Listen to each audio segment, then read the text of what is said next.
రాత్రి ఏంటి స్వామి వినాయకుడు స్వామి గుడిలో పడుకున్నాను. ఇంకా తెల్లవారు లేచి డే 10 ప్రయాణం మొదలు పెట్టాలి స్వామి. స్వామి శరణం అయ్యప్ప. పూజా ద్రవ్యాన్ని దేవం ఆత్మానం సంరోక్షయామి. ఓం శ్రీ స్వామి. స్వామి శరణమయ్యప్ప. ఓం ఇవాళ నవంబర్ 22 డే 10 స్వామి. విశాఖపట్నం నుండి శబరిమల వెళ్ళటానికి వనయాత్రలో తెల్లవారి టైం వచ్చి కరెక్ట్గా 3:30 అయింది స్వామి. నేను నల్లజర్ల నుండి స్టార్ట్ అయ్యాను. నల్లజర్ల స్టార్టింగ్లో ఉన్నాను స్వామి. ఊరికి నల్లజర్ల ఊరు ఇంకా ఎండ్ అవ్వాలి, అంటే స్టార్టింగ్లో ఎంటర్ అవుతున్నాను. స్వామి శరణమయ్యప్ప. కరెక్ట్గా ఒక 5 నిమిషాలు నడిచాను. నల్లజర్ల లెఫ్ట్గానే చూపిస్తుంది స్వామి. నల్లజర్ల లెఫ్ట్గానే చూపిస్తుంది, అంటే నల్లజర్ల ఊర్లోకి వచ్చాను స్వామి. ఈరోజు నాకు చాలా ముఖ్యమైన రోజు స్వామి, నవంబర్ 22. అది ఏంటనేది నేను చెప్తాను స్వామి, వీడియో ఎండింగ్లో చెప్తాను. స్వామి శరణమయ్యప్ప.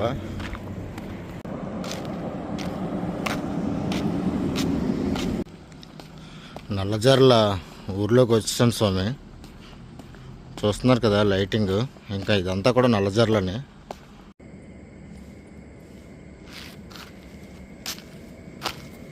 శ్రీరామ రామ రామేమే రమే రామే మనోరమే సహస్రనామ తత్తుల్యం రామనామ వరాననే. నా వెనకాల నడుస్తున్నారు కదండి ముగ్గురును. వాళ్ళు ఈ భీముడోళ్ళు పక్కనే ఉన్న ద్వారకా తిరుమలకి వెళ్తున్నారండి, చిన్న తిరుపతికి.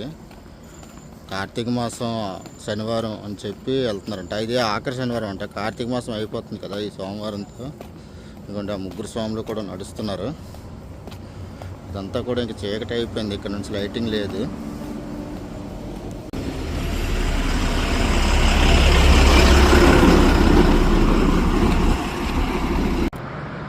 గోపచర్ల ఎంట్రన్స్లోకి చేరుకున్నాను స్వామి. టైం వచ్చి 5:30 అయ్యింది.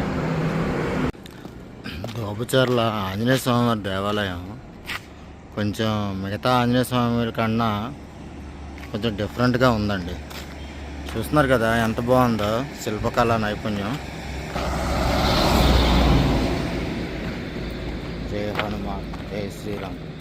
ఇప్పుడే సూర్యోదయం కూడా జరిగింది గోపచర్ల జంక్షన్లోనే. కానీ ఏంటంటే చుట్టూ ఇలాగా ఈ బిల్డింగ్లో ఉండడం వల్ల కనిపించట్లేదు. ఆల్రెడీ సూర్యోదయం అయితే అవుతుంది స్వామి. గోపచర్లలో సూర్యోదయం చూశాను స్వామి. సూర్యాస్తమయం అయ్యే టైంకే మరి ఏ ఊరు చేరుతానో చూడాలి. స్వామి శరణమయ్యప్ప. స్వామి శరణమయ్యప్ప. ఇప్పుడు మనం ఆంధ్ర కేరళ దాటిపోతున్నాం స్వామి. తూర్పుగోదావరి జిల్లా ఏలూరు జిల్లాలోకి ఎంటర్ అయిపోతున్నాం.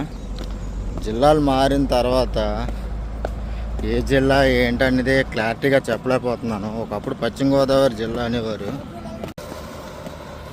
జిల్లాలు మారిన తర్వాత స్వామి ఏది ఏంటనేది క్లారిటీ చెప్పలేం. ఒకప్పుడు రాజమండ్రి దాటిన తర్వాత కొవ్వూరు రాగానే పశ్చిమ గోదావరి అనేవాళ్ళం.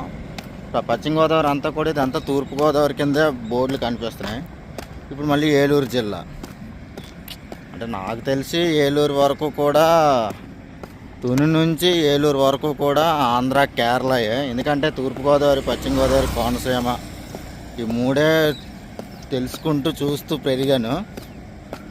ఇప్పుడు ఆంధ్ర కేరళ దాటించి మరికొన్ని రోజుల్లో అసలైన కేరళలో చేరిపోబోతున్నాం స్వామి. స్వామి శరణమయ్యప్ప. కాళ్ళు చూసారు స్వామి. ఇదిగోండి.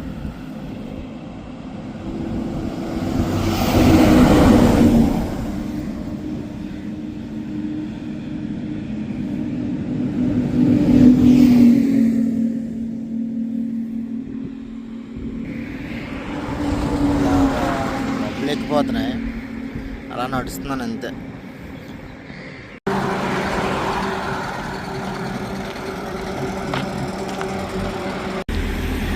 కప్పలకుంట గ్రామంలోనే శివాలయం దగ్గర మార్నింగ్ స్నానం అది చేసి హారతి తీసుకున్నాను స్వామి. గుడి దగ్గరికి వచ్చేసరికి 8:30 అయిపోయింది. తోవంతా కూడా ఎక్కడ ఒక స్వామి వచ్చి ఒడి తీసుకోమన్నారు. స్నానం అది చేయలేదు స్వామి, ఇంకా అప్పుడే కుదరదు. స్నానం చేసి గుడి దగ్గర ఎక్కడైనా హారతి తీసుకొని అప్పుడు చేస్తానంటే సరే స్వామి అన్నారు. స్వామి శరణమయ్యప్ప. స్వామి కప్పలకుంట గ్రామం. కాలుకు ఉన్న ఇప్పుడు ఒక కాయ చిరిగి అలాగే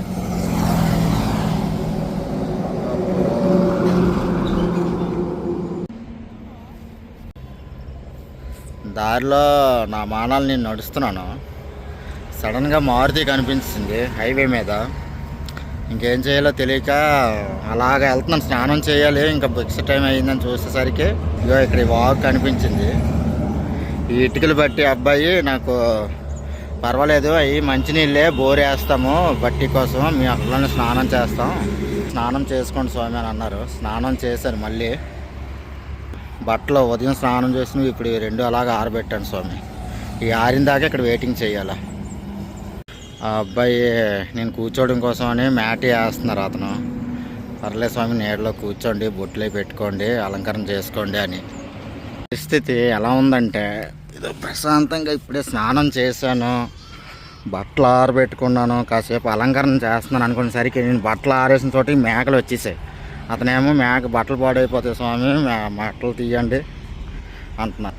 ఇది నా పరిస్థితి. స్వామి శరణమయ్యప్ప. మొత్తానికి బట్టలకి ఏం అవ్వలేదు, బట్టలు ఏం అవ్వలేదు. వాళ్ళు బాగానే ఇది చేశారు. ఇలా ఉంది అంతే. ప్రయాణం జరగదు, అలా ఏదో ఒక ఆటంకం చిన్నవి అలా జరుగుతూనే ఉన్నాయి. అలా చేసుకుంటూనే వెళ్తూనే ఉన్నాను. ఆ స్వామి ఇగో ఇలాగా మ్యాట్ వేశారు, లోపల పని చూసుకుంటున్నారు అతను. ఇలాగా ఇబ్బంది ఉండదు స్వామి. ఇలాగా పల్లెటూరులోనే వ్యవసాయం చేసే పనుల చోట ఇబ్బంది ఉండదు. ఎక్కడంటే ఇబ్బంది అంతా సిటీల్లోనే స్వామి. ఎందుకంటే మనము ఎటు వెళ్ళలేము, ఏ పరిస్థితుల్లోనే అన్నిటికీ కొన్ని సౌకర్యాలు తగ్గుతాయి సిటీలోనే. ఇలాగ పల్లెటూరులో అనుకోండి, చూశారు కదా ఎంత ప్రశాంతంగా పని అయిపోయిందో. అదనమాట. స్వామి శరణమయ్యప్ప. మొత్తానికి భీమడోలు ఊరు బైపాస్లోకి చేరుకున్నానండి. చూస్తున్నారు కదా శ్రీ హనుమాన్ హోటల్. ఈ హోటల్ వాళ్ళకి నాకు చిన్న పరిచయం ఉంది, పెద్ద పరిచయం ఏం కాదు. అయినా ఇప్పుడు మన పరిచయంలో మనం బయలుదేరి వెళ్ళిపోదాం. నేను ఇప్పుడు ఈ రూట్లో ఎప్పుడు వెళ్ళినా సరే ఇక్కడే బండి ఆపుతాను అనమాట, టిఫిన్ కానీ గెస్టులతో. చాలా బాగుంటుంది ఈ హనుమాన్ హోటల్ చాలా బాగుంటుంది టిఫిన్. వాళ్ళు అతను లేరు, ఓనర్ లేరు, మిగతా వాళ్ళు ఉన్నారు. అతను లేనప్పుడు మనం అక్కడికి వెళ్ళి వాళ్ళతో మాట్లాడడం కూడా కరెక్ట్ కాదు కదా.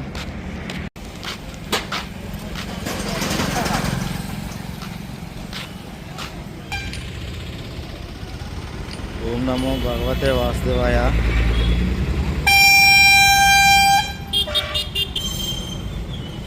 చూశారు కదా భీమడోల్ జంక్షను. ద్వారకా తిరుమల చిన్న తిరుపతి అయితే ఈ భీమడోల్ జంక్షను అలిపిరి లెక్క అండి. ఒకప్పుడు ఈ అవుటర్ రింగ్ రోడ్డు వేయకముందు 6 లేన్ హైవే వేయకముందు ఇదంతా కూడా ఒక పుణ్యక్షేత్రంలో ఉండేది భీమడోలే. ఎందుకంటే ఇక్కడ ఫుల్ రద్దీతోటి మొత్తం ప్రసాదాలు అమ్మడము, అంటే అన్నవరం బైపాస్ మీద ఎలా ఉంటుందో అలా ఉండేది అనమాట. అలాంటిది ఆ హైవే 6 లేన్ హైవే అయిపోయిన తర్వాత ఇటు పక్క లోటింగ్ తగ్గి కొంచెం ఇప్పటికే ఉంటుంది కానీ కొంచెం తగ్గింది అనమాట, అంతే. స్వామి శరణం యొక్క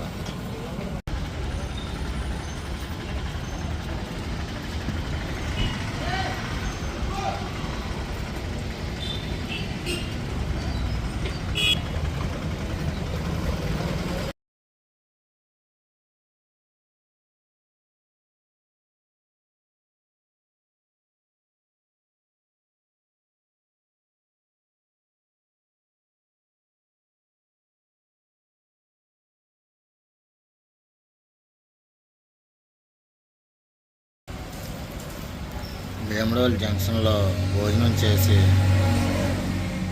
కొన్ని సాయిబాబా గుడిలో రెస్ట్ తీసుకున్నాను. టైం వచ్చి మధ్యాహ్నం 3:45 అవుతుంది.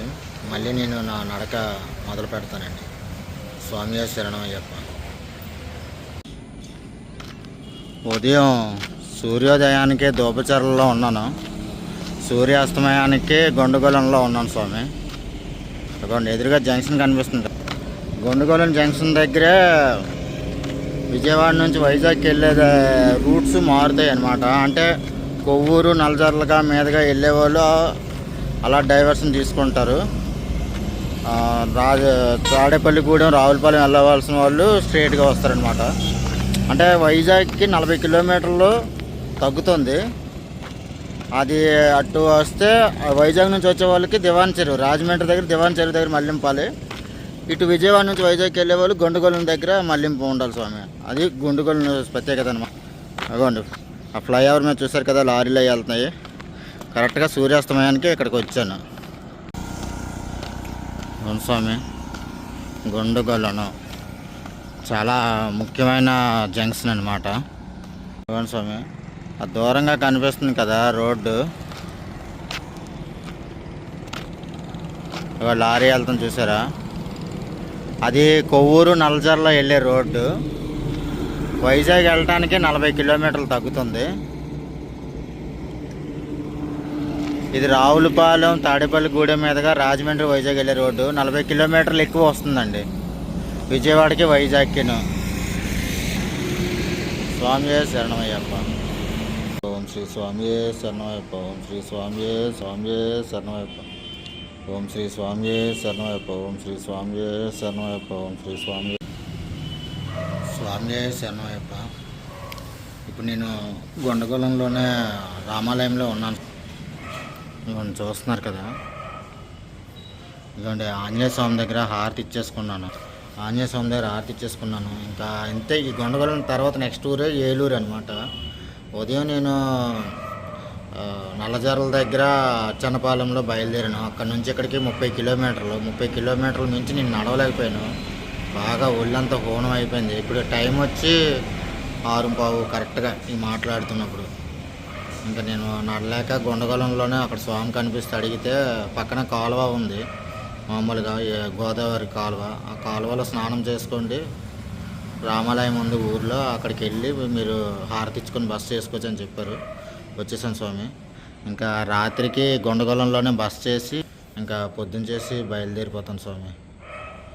ఈరోజు కొంచెం బాగా డిలే అయిపోయింది ప్రయాణం, అడుగడుగునా లేటు. స్వామియే శరణమయ్యప్ప. ముఖ్య విషయం, ఈరోజు చాలా ప్రత్యేకమైన రోజు అని అన్నాను కదా. ఈరోజు మా పిల్లలు పుట్టినరోజు స్వామి. మా ఇద్దరు పిల్లలదేను ఒకే రోజు పుట్టినరోజు అనమాట. ఇద్దరికి 2 ఏళ్ళు ఏజ్ డిఫరెన్స్ అయినా సరే ఒకే రోజు పుట్టినరోజు. శశవర్ధను, భార్గవ్ ఇద్దరు పిల్లలకేను. మా పాప పుట్టినరోజు 12వ తారీఖు ఈ నెలే. మా పిల్లలది, మా అబ్బాయిలది 22వ తారీఖు. ముగ్గురితో ఒక డేట్ వస్తుందేమోనని కొంచెం ఎక్సైట్మెంట్గా ఊహించాం, కానీ ఏం రాలేదు. ఇంకోటి ఏంటంటే మా పాప పుట్టినరోజు తర్వాత నేను బయలుదేరాను శబరియాత్రకి. ఇప్పుడు నేను ఈ 22వ తారీఖున ఇంకా ఇగోండి గొండగొలంలో ఉన్నానన్నమాట. స్వామియే శరణమయ్యప్ప. మా పిల్లలకు కూడా మీరు విషెస్ చెప్పండి. స్వామియే శరణమయ్యప్ప. ఉంటాను. ఇంకా డే 10 ఇక్కడితో క్లోజ్ చేశాను స్వామి.